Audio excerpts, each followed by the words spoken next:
পশ্চিম বর্ধমান জেলার আসানসোল দক্ষিণ বিধানসভার বিধায়িকা অগ্নিমিত্রা পালকে ঘিরে অভিনব প্রতিবাদ করলেন এলাকার বাসিন্দারা।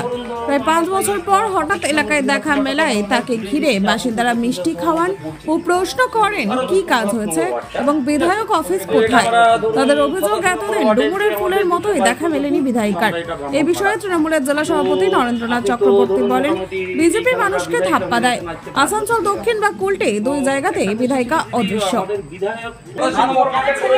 একটা কাজ আপনি বলে দিন দাদা, ওই একটা কাজ বলে দিন দিদি, আমরা শুনে নিই দিদি, একটা আমরা শুনে নিই যে আপনি 87 নম্বর ওয়ার্ডে কোন কাজটা করেছেন।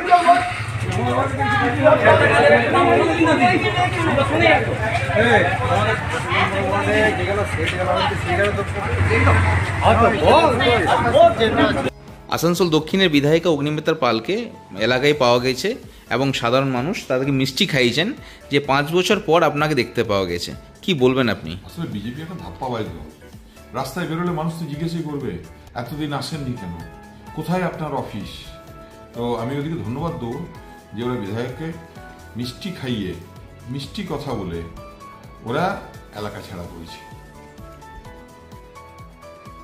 তৃণমূল যদি মনে করে থাকেন যে আমাদের বিরোধী দলনেতা শুভেন্দু অধিকারীকে আক্রমণ করবেন, আমাদের প্রাক্তন সভাপতি এবং কেন্দ্রীয় মন্ত্রী ডক্টর সুকান্ত মজুমদারকে আক্রমণ করবেন, আমাদের সাংসদ খগেন মুর্মুকে মারবেন, বিধায়ক শঙ্কর ঘোষকে আক্রমণ করবেন, আর অগ্নিমিত্রা পাল যেখানে যাবে সেখানে বাধা দেবেন, হেকেল করবেন, আমরা কিন্তু দমব না।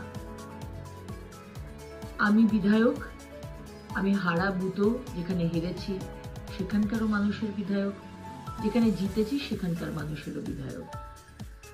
তাই আজকে যখন আসানসোল দক্ষিণের আমার বিধানসভার একটি বুথে পাড়ায় পাড়ায় দিদিভাই করতে গিয়ে সেখানকার কিছু তৃণমূল কর্মী আমাকে যদি হেকেল করতে চেষ্টা করেন, আমার কর্মীদের হ্যারাস করতে চেষ্টা করেন, কাজে বাধা দেন, যদি ভাবেন যে অগ্নিমিত্রা পাল তাতে ভয় পেয়ে যাবে, আমরা কিন্তু দমব না।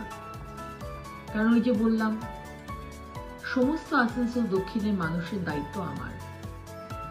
তৃণমূলেরও যারা কর্মী আছেন, যারা পরিবার আছেন, সিপিএম এর, কংগ্রেসে যারা আমাকে হারিয়েছেন, যারা আমাকে জিতিয়েছেন, সবার দায়িত্ব, সবার বিধায়ক কিন্তু আমার বিধানসভায়। আমি কিন্তু যাবই। আপনারা আমাকে হেকেল করে ভিডিও করে যদি ভাবেন যে দমিয়ে দিচ্ছেন, আমাকে বা ভারতীয় জনতা পার্টিকে দমাতে পারবেন না।